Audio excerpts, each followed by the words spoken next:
Jake Morrison stepped off the transport shuttle and looked around at the massive space station floating in the void. Kepler Station was bigger than any city he had ever seen back on Earth. The walls curved up and away from him, covered in glowing lights and moving walkways that carried aliens of all shapes and sizes. Some had too many arms, others had no arms at all.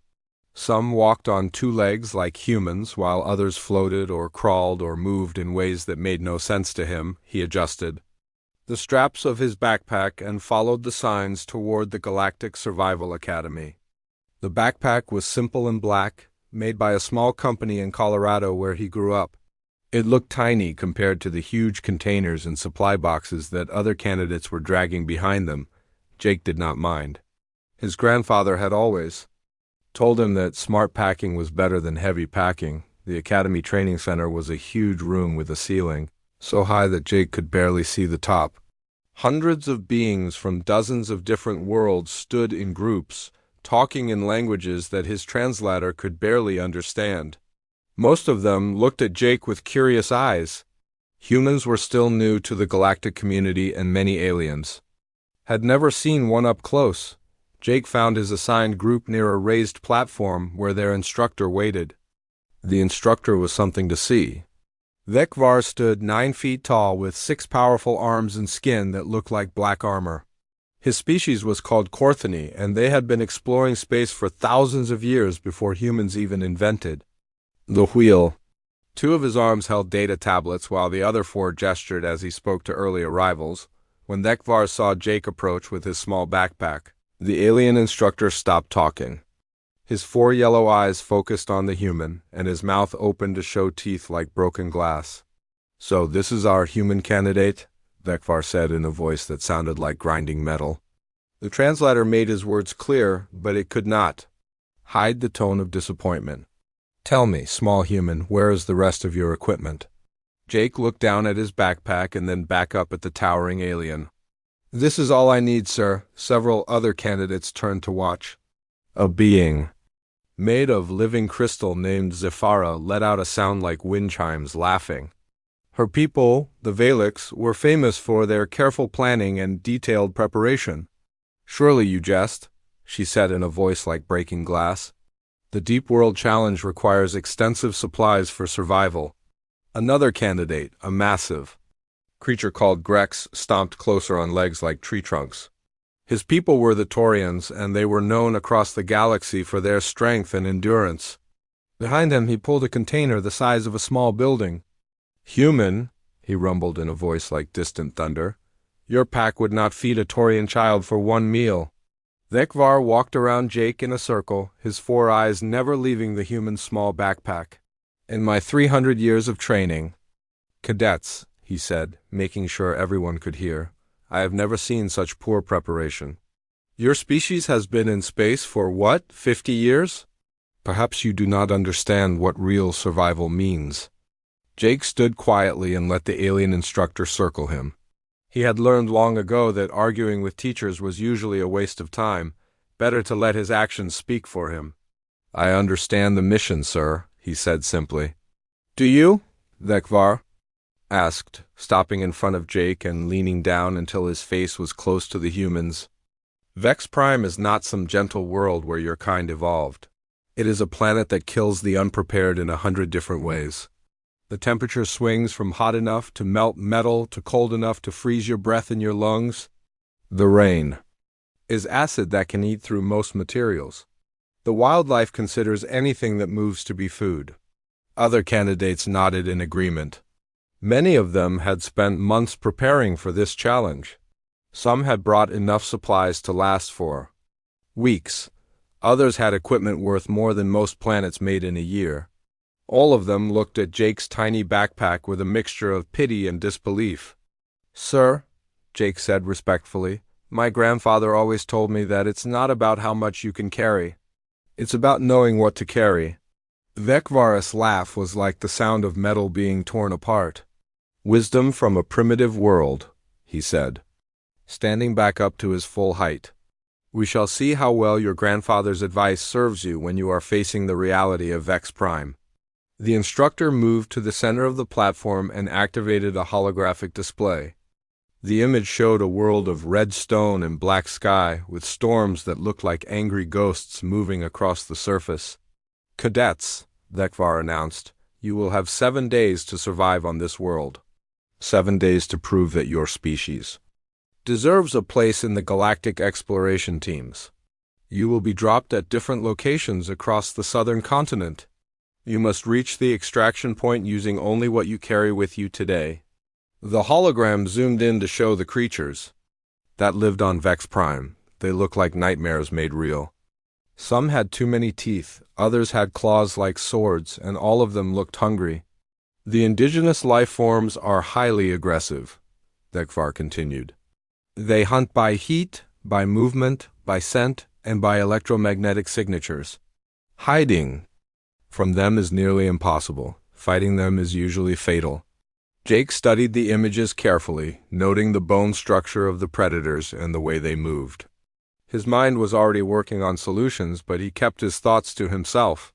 "There will be no rescue if you fail," Dhekvar said, his 4 eyes sweeping over all the candidates.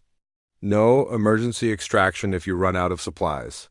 No help from the Academy if you prove too weak to continue. You succeed or you do not return." The other candidates checked their equipment one more time.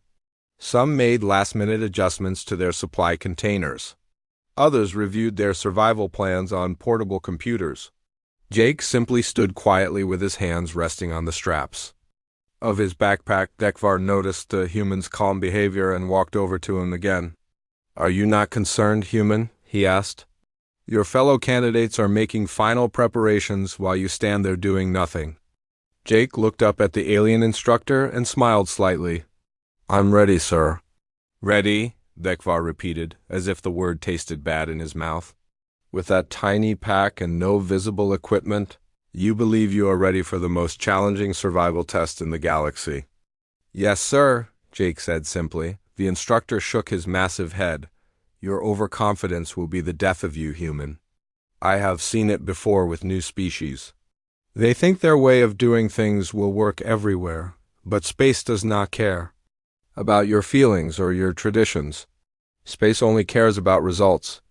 As if to emphasize his point, Dhekvar gestured toward the other candidates. "Look at proper preparation," he said loudly.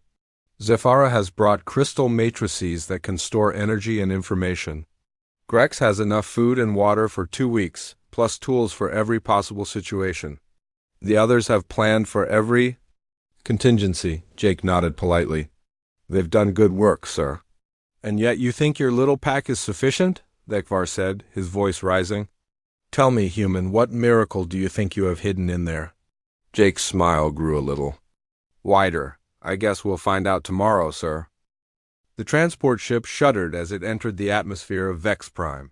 Jake pressed his face to the small window and watched the angry red sky grow closer. Lightning danced between clouds that looked like they were made of poison, and the ground below was covered in sharp rocks that stuck up like broken teeth. This was not a world where anything gentle could survive. Dhekvar moved through the passenger compartment, checking on each candidate one final time. His forearms worked independently as he reviewed mission parameters and confirmed drop coordinates. "Remember," he announced over the ship's communication system, "once you leave this vessel, you are on your own. The Academy cannot help you. Your equipment and your skills are all that stand between you and death." The ship bucked violently as they hit a pocket of turbulent air. Several candidates grabbed onto their seats to keep from being thrown around. Zefara's crystalline body rang like a bell each time the ship moved unexpectedly. Grex sat motionless, his massive frame too heavy to be moved by the rough ride, but even he looked concerned about the violence of their descent. Jake felt the ship's engines change pitch, and something deep in his stomach told him that the sound was wrong. He had grown up around machines, and machines in trouble had a specific way of crying for help. The engines were crying now, their smooth hum replaced by an irregular stutter that made the hair on his arms stand up. "Instructor," the pilot's voice came over the communication system, and Jake could hear the fear in it even through the electronic translation. "We have a problem." The ship dropped suddenly, falling through the sky like a stone. Emergency lights began flashing red throughout the passenger compartment. Vekvar's 4 eyes went wide as he grabbed onto the nearest support beam with all 6 arms. "Engine failure," the pilot announced, his voice tight with concentration. "Primary drive is offline. Secondary systems are not responding. Prepare for emergency landing." Jake looked around at the other candidates. Some were praying to gods from worlds he had never heard of. Others were checking their equipment to make sure nothing would be damaged in the crash. Grex was trying to secure his massive supply container, but there was no way to properly anchor something that large in the limited space. The ship hit the ground hard enough to rattle Jake's teeth. Metal screamed against stone as they slid across the planet's surface, leaving a trail of sparks and torn hull plating behind them.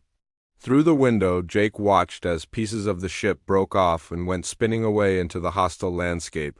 When the ship finally stopped moving, the silence was almost worse than the noise had been. Jake's ears were ringing, and he could taste blood in his mouth from where he had bitten his tongue during the crash. Around him, the other candidates were slowly picking themselves up and checking for injuries. Vekvar was the first to speak. "Sound off," he commanded. "Who is injured?" One by one, the candidates reported their status. Most had minor cuts and bruises, but nothing that would prevent them from continuing the mission. However, as they began to assess their equipment, the true scope of the disaster became clear. Grex's supply container had been crushed against the ship's wall during the landing. Food and water had spilled everywhere, mixing with broken glass and twisted metal.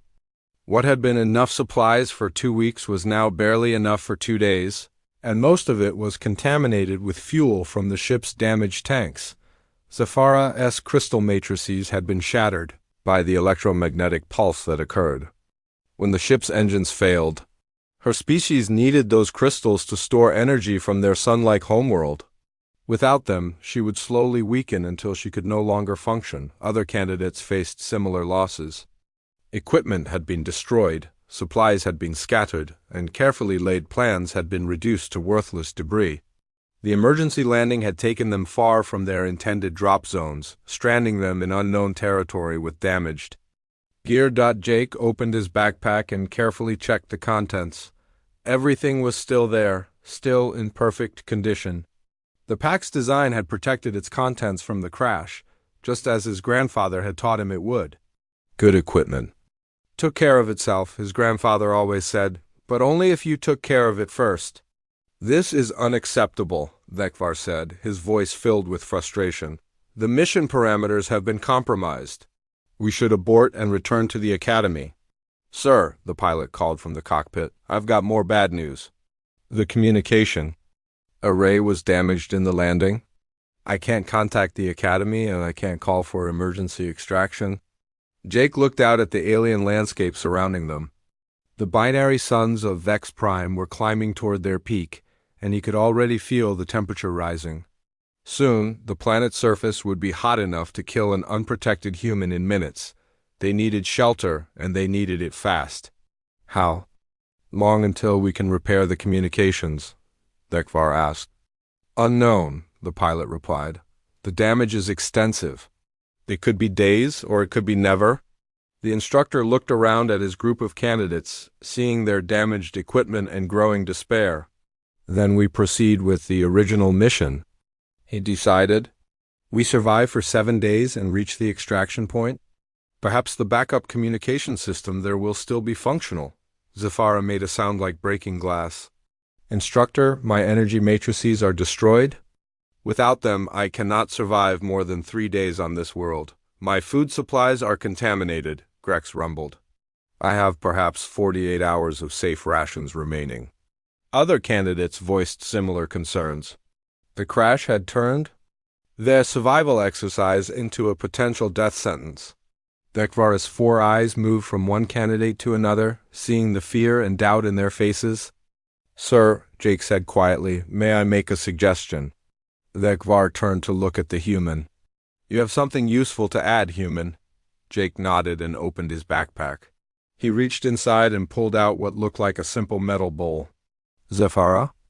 Your people absorb energy through crystal matrices, but the energy itself comes from electromagnetic radiation, correct? The crystalline being's voice was like wind chimes in a gentle breeze. Yes, but without the matrices to focus and store the radiation, I cannot process it efficiently. Jake smiled and began unfolding the metal bowl. As he worked, it grew larger and more complex, revealing itself to be some kind of device with multiple reflective surfaces and focusing lenses. This is a portable energy concentrator, he explained. It can collect and focus electromagnetic radiation from almost any source. He set the device on the ground and adjusted several small controls. Immediately, it began tracking the movement of Vex Prime's twin suns, following them across the sky like a flower following the light. The focusing lenses gathered the harsh radiation of the alien world and concentrated it into a beam of pure energy. Hold out your hand, Jake told Zafara. The Valek scout hesitated, then extended one crystalline appendage toward the device. The concentrated energy beam touched her crystal structure, and she immediately began to glow with internal light. The cracks that had formed during the crash started to heal themselves as her body absorbed the focused radiation. Impossible, Dekvar whispered. Where did such a device come from? Jake was already reaching into his backpack again. My grandfather taught me that preparation means thinking about what could go wrong, not just what you expect to happen. This time he pulled out a small cube that fit in the palm of his hand. He placed it on the ground and pressed a button on one side. The cube unfolded like a flower, blooming, expanding into a complex apparatus with tubes and filters and collection chambers. Grex, Jake said, turning to the massive Taurian, your people can digest silicon-based compounds, right? Grex nodded, his deep voice uncertain. Yes, but there are no suitable compounds on this world. Jake gestured toward his unfolded device. This is a molecular processor. It can break down the local stone and convert it into nutritional compounds, compatible with Taurian biology. He scooped up a handful of the red rock that covered Vex Prime's surface and fed it into the machine. The device hummed quietly as it worked, breaking down the minerals and rebuilding them into something that looked like the protein bars that Grex normally ate. The Taurian took the processed food and examined it carefully. His species had very sensitive taste, able to detect even trace amounts of harmful substances. After a moment, he took a small bite. His eyes widened in surprise. This is ... acceptable, he said. More than acceptable. It tastes like food from my homeworld. Dekvar stared at Jake with all four of his eyes. How is this possible? He demanded. These devices should not exist. The technology required to miniaturize such complex systems is beyond most civilizations. Jake smiled and shouldered his backpack. Sir, humans have always been good at making big things small. We've had to be. Our planet is crowded, and space on our ships is limited. We learned a long time ago that the best tool is the one you can actually carry with you.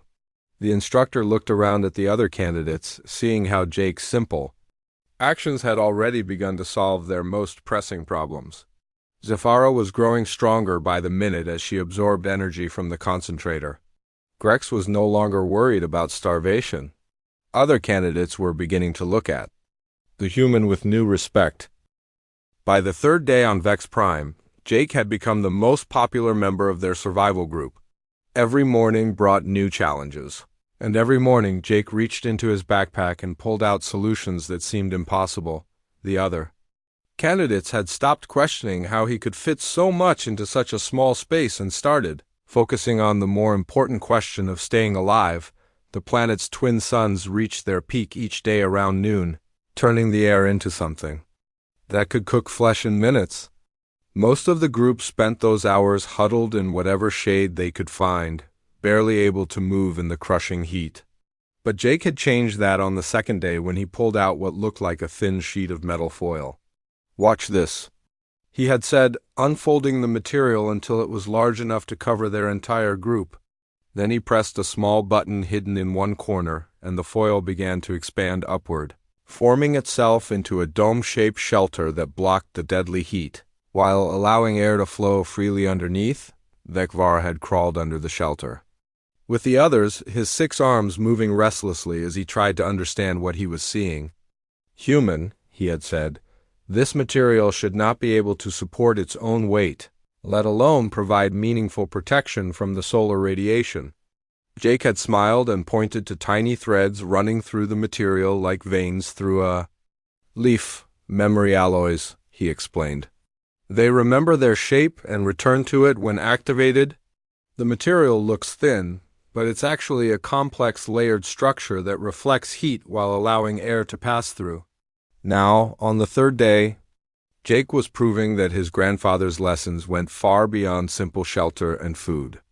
The group had encountered their first major predator that morning, a pack of creatures that the Academy files called shade stalkers. They were the size of large dogs but moved like liquid shadow, flowing across the rocky landscape without making a sound. The creatures had surrounded their camp just after sunrise when the group was most vulnerable. Their natural camouflage made them nearly invisible against the red stone of Vex Prime, and their electromagnetic senses could detect the bioelectric fields generated by living beings from great distances. Grex had reached for his weapon, a massive plasma rifle that could punch holes through starship armor. Zephyra had begun charging her defensive systems, her crystalline body glowing with stored energy. Other candidates prepared to fight for their lives against creatures that had evolved to be perfect killers.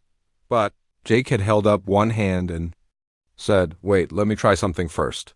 He reached into his backpack and pulled out a device that looked like a small metal disc. He set it on the ground and activated it with a touch. The disc began to emit a sound that was felt more than heard, a deep thrumming that seemed to come from the planet itself. The shade stalkers stopped moving. Their heads turned toward the disc, and Jake could see confusion in their alien eyes. The sound was interfering with their echolocation, turning their greatest hunting tool against them.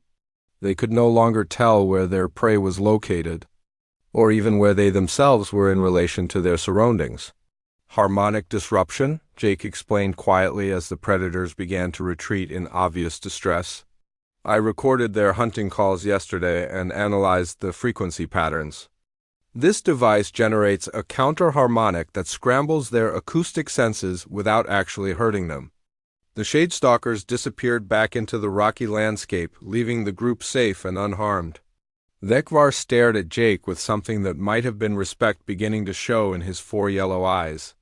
"You solved that problem without violence," the instructor said. "Most species would have fought the creatures and probably lost several members in the process." Jake picked up his harmonic disruptor and tucked it back into his pack.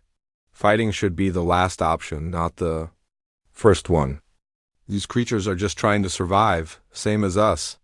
No reason we can't all succeed."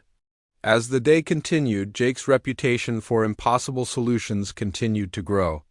When their water purification tablets ran out, he produced a molecular filter that could clean the planet's acidic rain and make it safe to drink.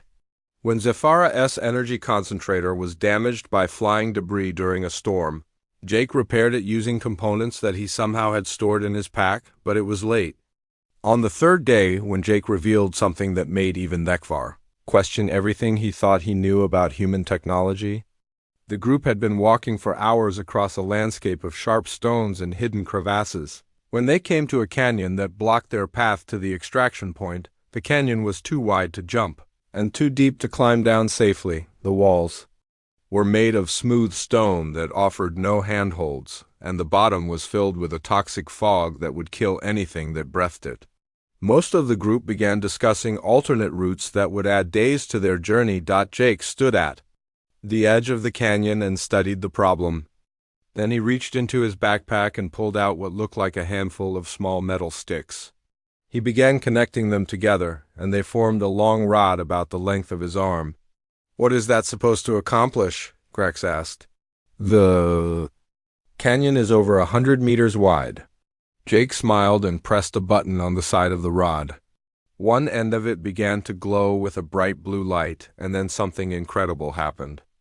A beam of solid light shot out from the rod and stretched across the entire canyon, forming a bridge of pure energy that looked strong enough to walk on. "Hard light construction?" Jake said, testing the bridge with one foot. It held his weight. Easily. The photons are given mass and structure through controlled electromagnetic fields. It's as solid as steel, but it weighs nothing and can be projected across any distance within the power limits of the device. One by one, the candidates crossed the canyon on Jake's bridge of light. Vekvar went last, his 6 arms gripping the energy construct as he tested its strength with every step. When he reached the other side, he turned to Jake with an expression that the human had never seen before. "This technology," the instructor said slowly, "it should not exist. The power requirements alone should make such a device impossible to build, let alone to carry in a simple backpack." Jake deactivated the bridge and tucked the rod back into his pack. "Sir, humans have been working on miniaturization for a long time. We started with computers that filled entire buildings and got them down to devices smaller than your fingernail. We took engines that weighed tons and made them light enough to fit in your pocket. Making things smaller and more efficient is what we do. But there are physical limits," Vekvar protested. "Thermodynamic laws that cannot be broken. Conservation of energy that must be respected." "We don't break the laws," Jake said. "We just find creative ways to work within them. That hard light bridge doesn't create energy from nothing. It borrows it from the planet's electromagnetic field and returns it when the bridge is deactivated. No energy is lost, just temporarily redirected." As they set up camp that evening, Vekvar found himself watching Jake with new eyes. The humans. Backpack had produced solutions to every problem they had encountered, often in ways that seemed to violate everything the instructor thought he knew about physics and engineering. "Tell me honestly," Vekvar said as Jake unpacked his sleeping gear, "how many more devices do you have in there?" Jake paused in his unpacking and considered the question seriously. "Sir, I'm not sure that's the right way to think about it." "What? Do you mean—" "Well," Jake said, pulling out a device that looked like a simple metal cube, "this is a universal adapter. It can connect to any power source and convert the energy to whatever form I need. But it's also a signal amplifier, an electromagnetic shield generator, a molecular scanner, and about 12 other things depending on how I configure it." He set the cube down and began pulling small attachments from various pockets in his backpack. As he connected them to the cube, it transformed into something completely different each time. A communication device, a medical scanner, a geological survey tool, a weather prediction system. "You see," Jake continued, "humans don't pack single-purpose devices. We pack adaptable systems that can become whatever we need them to be. My grandfather used to say that the best tool is the one that can be 10 different tools when you need it to be." Vekvar watched the demonstration with growing amazement. "Your people," he said slowly, "they approach problems differently than any species I have encountered." "How so, sir?" "Most species develop tools for specific purposes. The Korthani build weapons for war, scanners for exploration, shields for defense. Each device does one thing very well. But humans seem to build tools that can do many things adequately." Jake nodded. "That's because we learned early that space is the ultimate constraint. On Earth, if you need a bigger tool, you build a bigger tool. In space, if you need a bigger tool, you either make your current tool more versatile or you don't get to use that tool at all. And so you develop the philosophy of infinite adaptability within finite space. I guess you could put it that way," Jake said, beginning to set up his sleeping area. "My grandfather always said that the human advantage wasn't being stronger or faster or smarter than other people. It was being able to do more with less and find solutions that nobody else would think to look for." The 5th day on Vex Prime began with the ground shaking beneath their feet. Jake woke up inside his environmental shelter to find the planet's red sky flickering with unnatural light. Through the transparent walls of his sleeping system, he could see cracks forming in the rocky landscape around their camp. Something deep underground was stirring, and it was angry. Vekvar was already awake, his 4 eyes scanning the horizon with growing concern.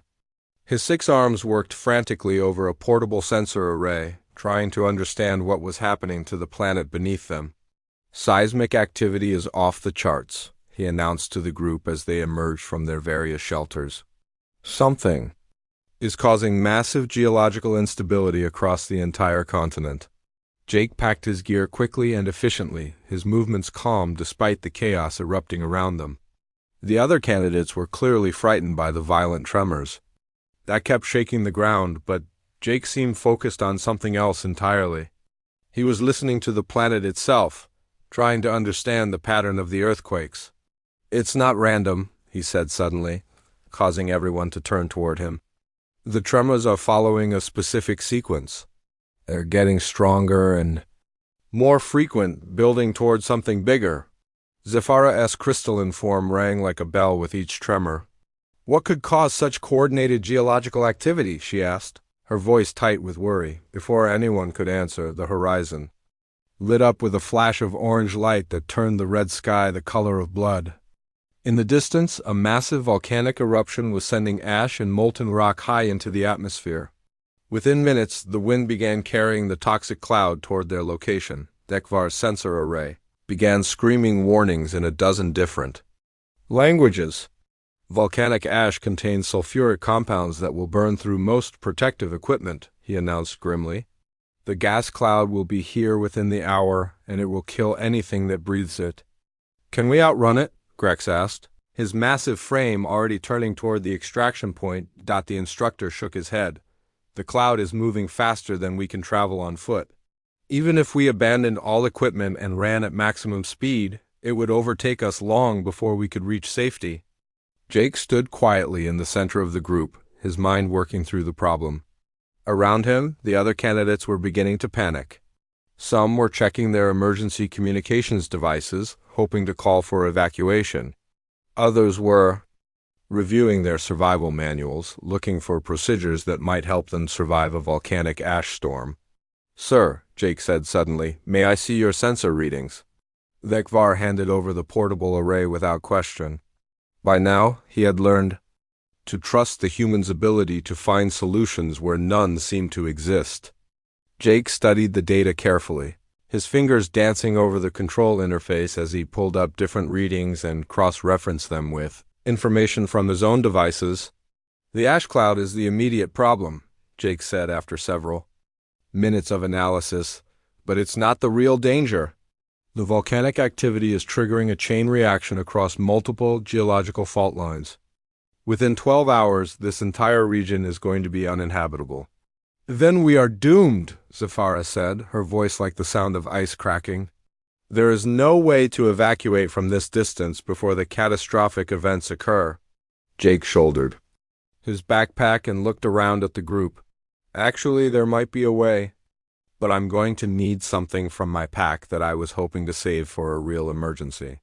"Human," Dekvar said with dark humor. "If this is not a real emergency, I cannot imagine what would qualify." Jake smiled and reached into his backpack. This time, instead of pulling out a single device, he began removing components in a specific sequence. Each piece was small and unremarkable by itself, but as Jake began connecting them together, they formed something that made everyone step backward in amazement. The assembled device was about the size of a briefcase, but it hummed with barely contained energy. Strange lights played across its surface, and the air around it seemed to shimmer as if reality itself was being bent by the machine's presence. Jake's hands moved over the control interface with practiced precision, entering commands that caused the device to unfold like a flower blooming in fast motion. "What is that thing?" Grex demanded, his deep voice filled with awe and fear. "Quantum fabrication unit," Jake replied, not looking up from the controls. "It uses programmable matter to construct tools and materials from basic atomic components. Basically, it can build almost anything as long as you have the raw materials and the right programming." Dekvar's four eyes went wide. Such technology is theoretical at best. The computational power required to manipulate matter at the quantum level would require a computer the size of a space station. Jake gestured toward his backpack. "Human computer technology has gotten pretty small over the years. We've been working on quantum processing since before we left Earth. This unit has about the same computational power as our most advanced research facilities, just compressed into a portable format. The fabrication unit was already beginning to work. Mechanical arms emerged from its surface and began collecting samples of the local rock and soil. Other appendages reached into Jake's backpack and retrieved what looked like small canisters of various materials. The machine began combining and processing these components, its internal systems working at a speed that defied belief. "What are you building?" Zafara asked. "Atmospheric processors," Jake replied, monitoring the fabrication process on a small display screen. "One for each species in our group. They'll filter the volcanic gases and provide breathable air for as long as the power cells last." The first processor emerged from the fabrication unit looking like a streamlined face mask with an attached power pack. Jake handed it to Zafara and showed her how to adjust the settings for her crystalline physiology. "This will filter out the sulfuric compounds and concentrate the electromagnetic radiation you need for energy." More processors followed, each one specifically designed for the needs of different species. Grex received a heavy-duty unit that could handle his massive lung capacity. Vekvar got a model with multiple air intakes for his complex respiratory system. Each device was perfectly tailored to keep its user alive in the toxic environment that was approaching, but Jake wasn't finished. The fabrication unit continued working, producing components for a larger project that none of them could identify. Pieces of metal and crystal and unknown materials were assembled into a complex array that Jake began setting up in the center of their camp. "Communication amplifier," he explained as he worked. "The volcanic activity is generating massive electromagnetic interference that's blocking our emergency signals. This array will punch through the interference and send a distress call directly to Kepler Station." Vekvar watched the human work with growing amazement. The power requirements for such a device would be enormous. "How can your fabrication unit generate sufficient energy?" Jake pointed toward the volcanic eruption on the horizon. "It doesn't generate the energy. It harvests it. All that geological activity is putting out massive amounts of electromagnetic radiation. The array collects that energy and uses it to boost our signal." As if to prove his point, the communication array suddenly came to life. Lights began flashing across its surface, and a low humming sound indicated that it was building up power from the planet's own violent convulsions. Within minutes, the device was ready to transmit. Jake activated his emergency beacon and connected it to the array. The signal that emerged was powerful enough to reach across star systems, carrying their location and status directly to the Academy's rescue coordinators. "Message sent," Jake announced. "Kepler Station should receive our distress call within the hour. Emergency extraction teams will be dispatched immediately." The group stood in stunned silence, watching Jake pack up his quantum fabrication unit as if he had just performed some minor maintenance task instead of saving all their lives. The approaching ash cloud was still a deadly threat, but now they had the tools to survive it and the guarantee that help was on the way. "Human," Vekvar said slowly, "how is such technology possible? Quantum fabrication requires resources and expertise that should be beyond any individual to possess." Jake shouldered his backpack and checked the atmospheric processor that he had made for himself. "Sir, humans have always been good at making impossible things possible. We started out as a species that couldn't even fly, and now we're building starships. We couldn't survive in space, so we built life support systems. We couldn't communicate across vast distances, so we built quantum transmitters.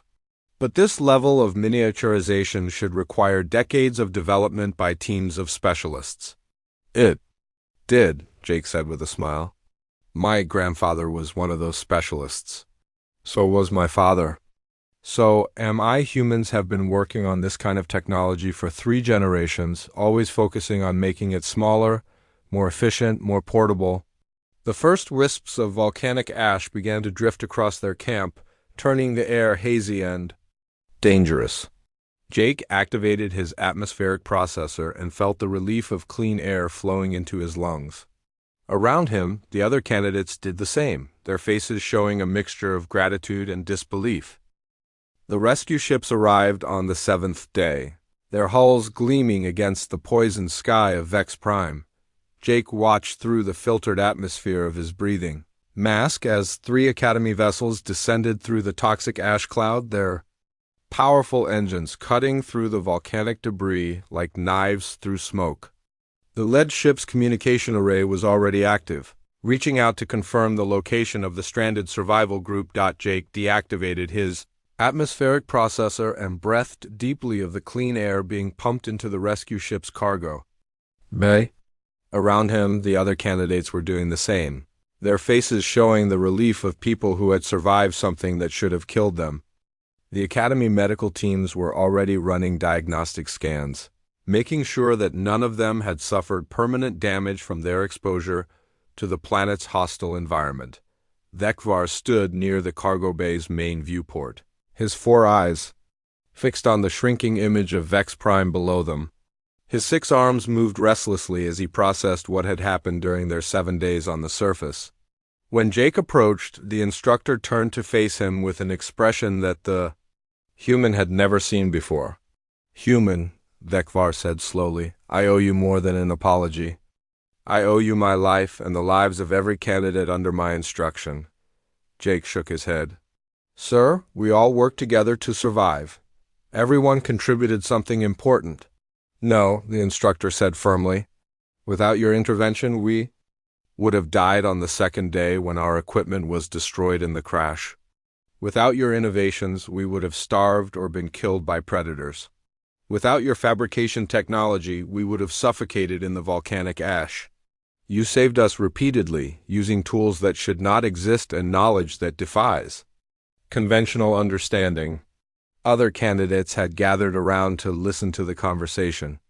Zephyra's crystalline form was still glowing with energy from Jake's concentrator device, which had kept her alive throughout their ordeal.